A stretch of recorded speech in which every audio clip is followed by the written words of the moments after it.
What is it like being a Jamaican living in Nevada? Hi, I'm Xavier Murphy, founder of Jamaicans.com, and today in Jamaicans to the World, I welcome Chef Oniel from How Las are you? Vegas, Nevada. Chef O, how you doing, man? You're there now. Wake up another day is a blessing, you know? Good, good, good. First of all, let me give you some props. You know, you're doing some great things there in Las Vegas, showcasing Jamaican culture from a food perspective. We'll get Yeah. into that a little bit more, but let's start out. Which part of Jamaica you're from?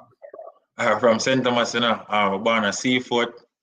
Princess Margaret Hospital, but born at Seafoot, and at age 3, we moved to a place called Top Hill in a license. And then my mom built our house at Martin Bay. So before we migrate to America, we live at Martin Bay for like maybe 2 years before. Okay. Yeah. Is there a school that you want to big up? Yeah, I remember all of my school them to be exact, you know. So we start off at Bernard Basic School at Lower York. And we left from there, we go Lysa Primary. And from Lysa Primary, we go Marnbay High School. And then we migrate. So we never do college or no trade school in Jamaica. We do college in All America. right. Is there a teacher you remember from Morant Bay High that really influenced you? Yeah, man, we have a remember them saying that your parents alone can't raise you and it take a village, you know. So we have teacher like Miss Ellis, um, Mr. McDermott, Miss Madu, Miss Grant, Mr. Kumar, our principal was Miss Lodge. So Mr. Williams, my biology teacher. So all of them teachers play a major role, especially even Miss Grant, because she and my mom used to go to the same church. So, you know, they look out for me Nice. on a different level. Big up Miss Grant. Yeah, man.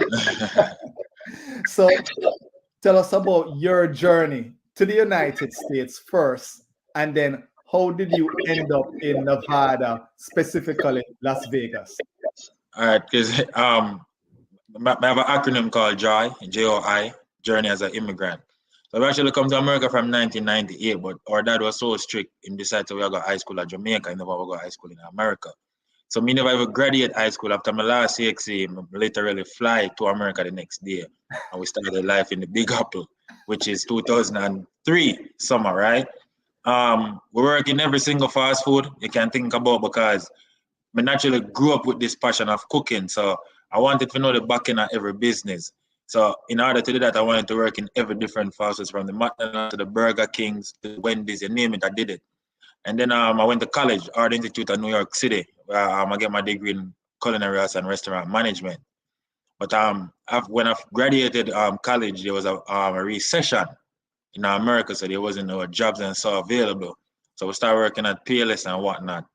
And you know, we go through a lot of ropes and different restaurants till I found Applebee's, and I did 16 years in Applebee's where my mentor White Light Mayonnaise, and he saw something in me where I never ever seen myself, and he built me everything I know right now. And part of my success in my restaurant is because of the blueprint of him showing me how to do it. He was a guy who allowed me to fail because when I was young, I was very arrogant because I feel like I was, even right now, I grew to understand that confidence can be mistaken for cockiness and boastful because even when I was a line cook, I was the only one that didn't know all the lines. I would frequently get cut early when it's Mm. slow. So what I do one day, I just decide, say, even when I cut, I'm gonna start working off the clock for free because I'm gonna learn this.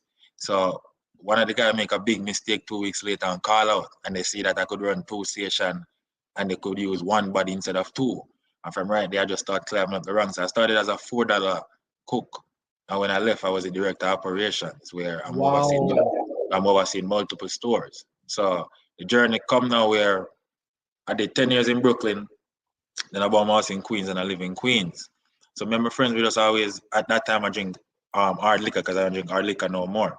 So at that time we just used to smoke weed and just drink liquor. And one day I was just like, about 2018, I said, yo, I'm gonna convert this garage into a kitchen and I'm gonna start sell food out of my garage because I used to keep a lot of iron events, and one of the things that people always gravitated towards the food. And I'm always say, oh, I got this event because of the food.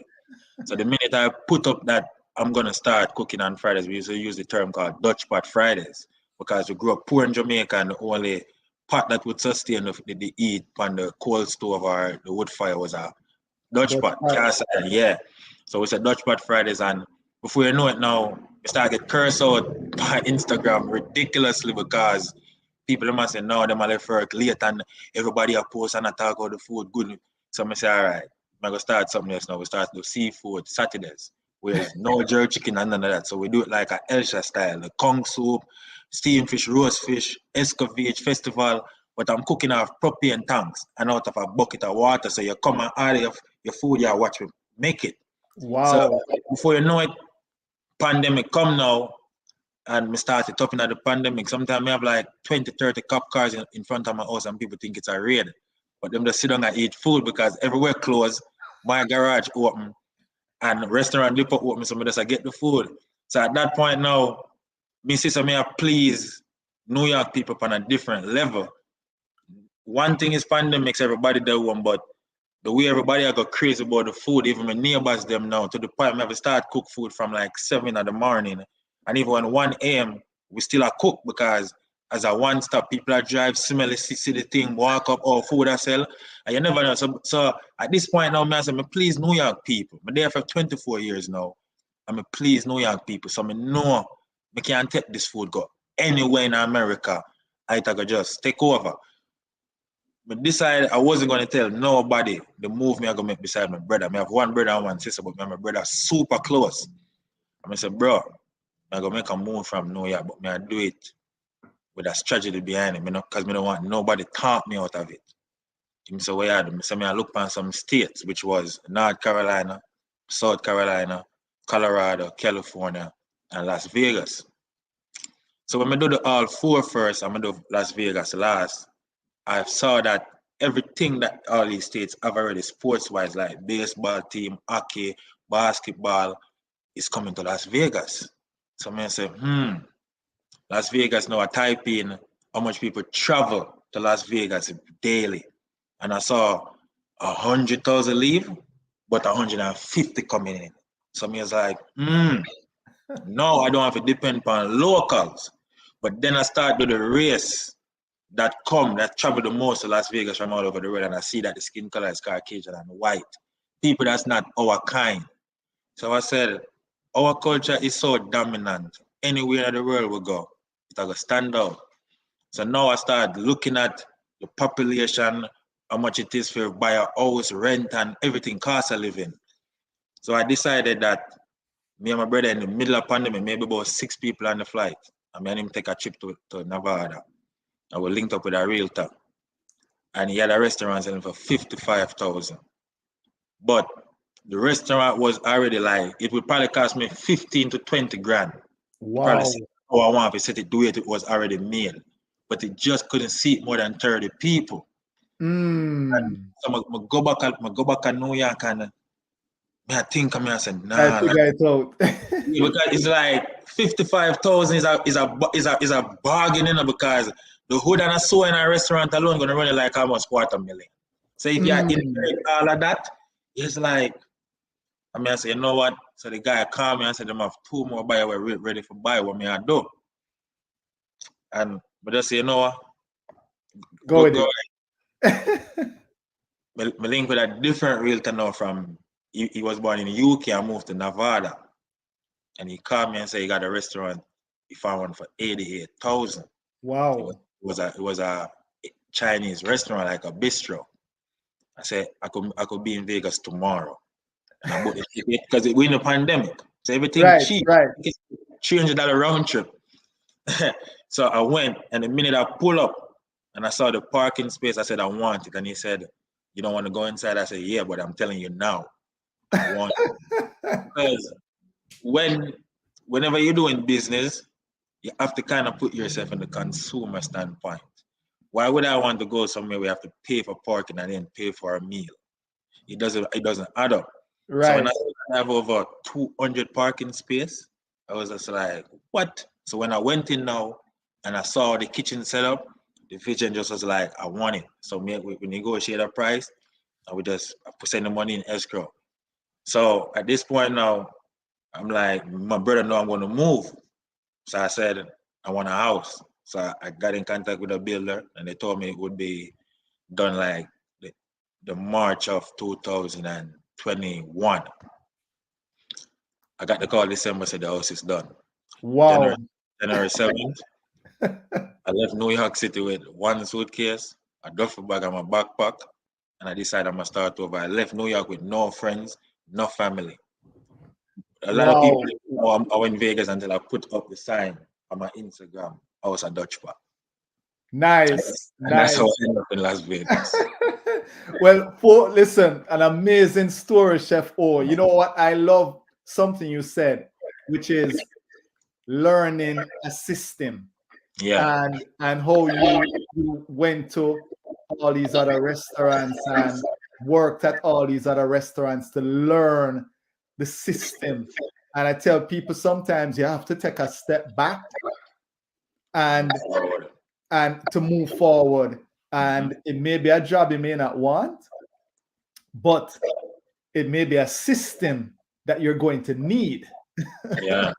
So a powerful testimony, powerful story. Yeah. So the restaurant, House of Dutch Pot, I've seen it all over the place. You know, it sounds like it is the Jamaican restaurant to be at in Las Vegas. Yeah, so you know, contrary where a lot of people might think, I didn't move to Las Vegas for the income. I came for the outcome because I wanted my restaurant to be a destination restaurant. You know, when every tourist go to Jamaica, we can tell you 3 places where them have to go, where they on them itinerary. It's probably something happen. Why they not, do it? But Dunsriver Fall, Ritz Cafe, and you know them want to go on niggas trip. So when me say no, more bring everyone on the island without going through TSA and boarding a flight, I created House of Dutch Pot just like that. But I realized Las Vegas don't have no culture. So what I did now, I call myself the innovative chef.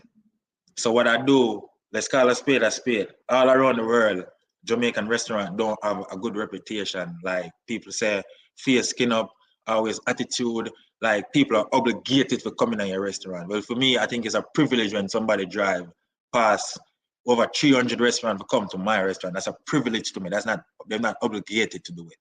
So I wanted to change the narrative of how a Caribbean Jamaican restaurant set up. So when you walk in a restaurant, you're gonna be greeted. It's not like you're walking and you're gonna sit down elsewhere. I don't see people walk in a restaurant with them pants down, no shirt. And when they walk in, I see the type of people in, they walk out, pull up them pants, put on a shirt, and come in. And that's the effect where I use a food culture for band people from all over the world to do it. Awesome. So I'm a guy where I promote non-stop. Even now I drive Lyft and Uber to promote my restaurant because every customer I pick up a brand my restaurant and in return they come back to my restaurant. Wow. So I'm a travel chef. You can't come to Vegas, I come into your household. So what I do when I'm on these flights, I get cool with the pilots and the flight attendant. So before you know it, I'm handing out my menu on these flights. So you're coming up, you're in Vegas. You're in Vegas, so I'm telling you where to come. You see the guy who's making your food, right? So I use all these things now. So I know that the restaurant become a destination restaurant now because people come in the restaurant and I'm one owner. Once I'm there, anybody that dine in, I'm walking out and introduce myself, ask you about the experience, what you think and whatnot. So a lot of times people come and, them talk to me and they say, man, this oxtail tastes so good. I wish I could just have it and drive and eat it. So I come home now and I'm very transparent. The best choices I make in my life is when I smoke and I'm high. So I came home and I'm smoking and I'm like, I got to do something with oxtail. And I create an oxtail wrap with the same meal you would get in the plate. So if you want rice and peas, steamed veg and oxtail, you come, you said, I'm going to put it into a wrap. So you drive and eat it. That become a staple in Las Vegas where people even from California drive, come for it. And the oxtail fries. So oxtail wrap. Man, Oxtail I need to try that. It's funny you say that. My lunch meal today was oxtail. But once again, Mr. Murphy, once again, I put myself in a consumer standpoint. Like, you get an hour lunch break. It's going to take you at least 15 minutes to drive to my restaurant. Right. Then by the time you order food and stuff, you really don't even have time for it digest. Why not create a wrap where you actually can drive back and eat in it, and you can sit in your car, go on your phone call, have a minute of privacy for yourself before you get back to work. So is a thought process behind everything. I just don't get up and do it because Right. you know, Innovative. yeah. So Chef, we're gonna jump back in a little bit about Nevada. What's the cost of living? You kind of touched a little bit on this with the restaurant, the price to buy the restaurant. Yeah. But how the cost of living out here in Nevada? Well, that was 3 years ago. So now cost of living is getting up there. I'm not going to lie, but it's still not expensive like a New York or a California or some of these neighborhood states. But one of the things I love the most about Nevada, if you're very business minded, this is a place for you to be because you're able to invest because Nice. of the rapid development. Because Nevada is so big, now they're starting to develop even the north side of Las Vegas.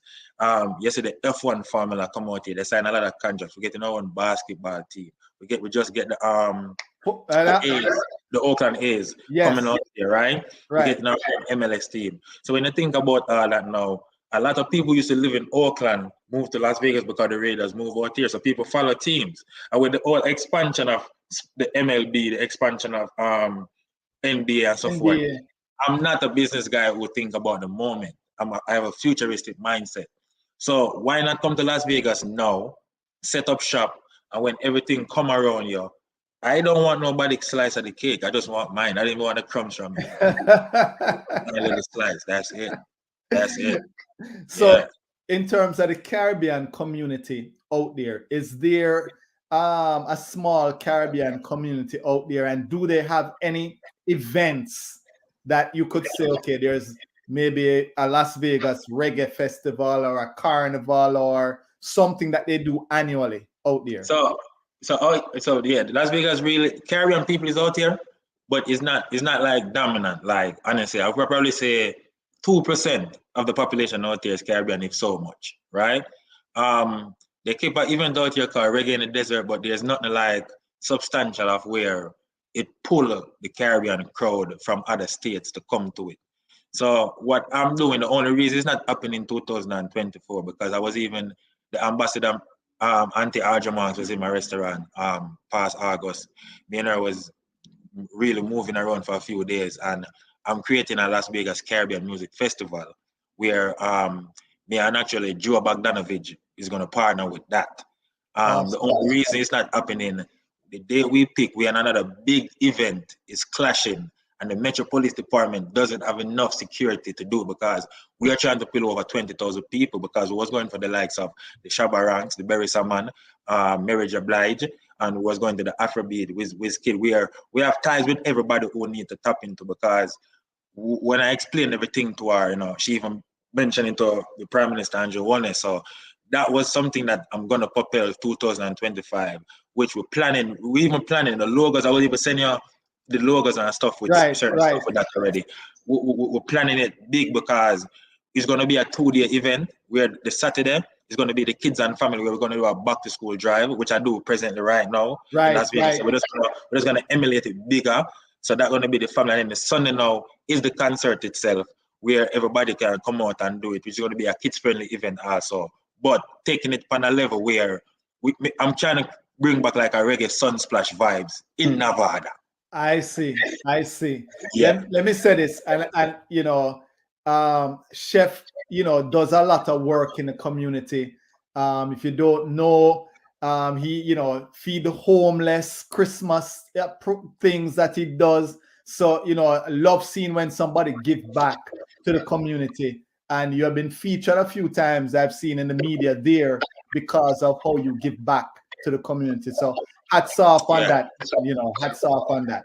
Let me ask this. What's the funniest question you have heard from a customer or somebody that come into the restaurant about Jamaica or Jamaican food? What's the funniest? Oh, one customer asked me, know what's a blue jaws. Yeah, but she was from Russia, but she got married in Jamaica. And they say they did their honeymoon on the grill, and somebody offered them blue jaws, and she got very offended about it. And then when she actually tasted, she was like, "Oh my God, I love it." That's the funniest moment in Nevada so far. Like somebody said, but when they're walking and they hear the music, the berries are the Sanchez, anybody playing. Like I don't see customers stand up and I dance and I do it like them really up on the island, and certain things money can't buy, and that's one of them moments. Yeah, that's one of them moments. Awesome. What would you say is your biggest adjustment moving from, I know you're in New York, and moving to Nevada? What's the biggest adjustment you had to make? The pace. Nevada is not fast like New York, so and that slow mo, you gotta like take 10 step back. Can mentally be draining sometimes because when you're in New York for 24 years, it's but I know they say New York is a city that don't sleep, but they say Vegas is kind of a city that. All right, let me tell you guys something about Las Vegas, right? So anybody who are business minded would do the same thing. So they don't promote nothing outside of the strip, They promote the strip, so the strip never sleep. The strip 24 hours. You could go into a hotel or a casino in the strip and a bottle of Corona costs $12. You walk 5 minutes from the strip, that same Corona costs $4. So it's just everything. They just promote the strip. But Nevada is one of the most peaceful places because Nevada #1 cause of death is not even gun violence. It's actually car fatalities, car accidents. So yeah, because I mean, I'm not saying people gonna get killed out here, but going to New York, nah. So and it's an open carry gun state, and it's still not like that. I see. So in terms of the place, I know the strip is there. What would you say if I was to come out there or somebody was to come out there and say, Xavier, if you come out to Nevada, if you come out to Las Vegas, you must do this. Apart from visiting the Dutch pot restaurant, right? Yeah. What is the one thing you'd say if you come out, you must go do this? So two things. It depends on the season you come. It depends on the season you come, but definitely it's a plus. You have to go up on the strip. You have to go up on the strip. There's no if, no but, no maybe. Like the strip have so much excursion and so much stuff to build memories. Because I always tell people when you go to another state, just don't go to a state just to go for one thing. Like explore, because you never know. I've been coming to Las Vegas since 2013, so I've been know them want a Jamaican restaurant out there, and I just got on time. You understand me? But for me, my hobbies right now, I do a lot of golfing. We go to the gun range. Gun range out here is fun. I'm bowling. It's like everywhere we go out there and I'm bowling. The bowling, all of them. The atmosphere is just different. Honestly, it's just like that. If you want to feel a different type of love from people you never ever exchanged words from, just go to a bowling alley in Las Vegas. From my experience, it's just like everybody's just like loving. Everybody laugh. Nobody, nobody had push no violence. It's just a different vibe, unexplainable, honestly. Because me start going to bowling a lot. I will go different places, and it's just a different vibe, honestly. Nice. Yeah. One piece of advice you'd give to somebody that's thinking of moving to Nevada? Nevada people, they are super duper nicer, honestly, but don't take nothing they say serious, because everybody out here is the man. Okay. Everybody out here is the connect until you're gonna get burned and you're gonna just say you knew they're just gonna take advantage of you until they say they can't do no more. I'm very street, and I still get bite, but I always tell people part of success you always have to get screwed over. People always have to mess you up, people have to rob from you and so forth. Because me, I have 16 years in Applebee's, overall 21 years in the food industry. And I'm still learning on the job at my restaurant, because working for someone is totally different from working for yourself. And you're a person, you're so humble that I can see, because some people may believe I'm in the industry, I've seen everything, but you're so humble in terms that you're still learning. Great. Yeah. That is just great. Well, listen, Chef Oniel, thank you for spending some time with us. Here is how I typically kind of end out. So you travel from Nevada to Jamaica. Yeah. You get out the airport. What is that first thing you're doing? Some people is food, some people is a sea bath, some people is wash off the heart with the coconut water. What is that first thing you're doing? You get out of the airport. When I like to, I forget one of them red stripe flavor beer there. That's the first thing I forget. When I like to. So I'm freaking look at Jamaica, Mr. Murphy. But since the pandemic and the restaurant opening at the pandemic, I haven't been to Jamaica since 2019. And everybody will go to Jamaica. Me will sell them money. Two things I ask them for. Wisdom toothbrush, the one in the glass case, a red stripe flavor beer. And if they don't bring it, I malice them. Chef Oniel, thank you again. And as I say, little more, brethren. Little more, my general. All right. Show some love now. Hit that like button, subscribe to our channel, and hit that notification bell. That way you don't miss a video.